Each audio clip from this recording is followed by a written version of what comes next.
Gipit na nga si Gabo dahil sa malaking halaga na kailangan para sa operasyon ni Mang Rudy. Dahil wala na nga siyang ibang malalapitan, muli nga siyang dumulong kay Tatang upang humingi ng tulong. Bilang kapalit, binigyan siya ni Tatang ng isang napakadelikadong misyon.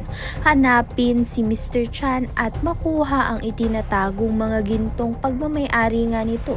Kapalit ng tagumpay ay isang napakalaking gantimpala na sapat upang matustusan ang pagpapagamot at operasyon nga nito ni Mang Rudy.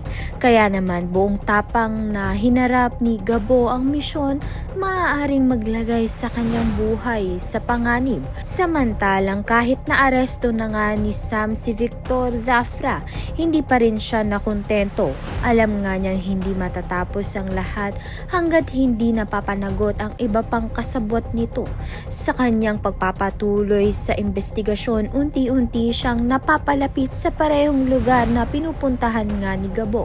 Dahil dito, muling magtatagpo ang kanilang mga landas sa gitna ng isang mapanganib na misyon. Ngunit sa pagkakataong ito, magiging magkaalyado ba sila upang mahanap nga itong si Mr. Chan o magbabanggaan ng kanilang mga layunin? Kaya naman nga't yan at iba pa ang dapat nating pakaabangan. Maraming salamat sa iyong panunood.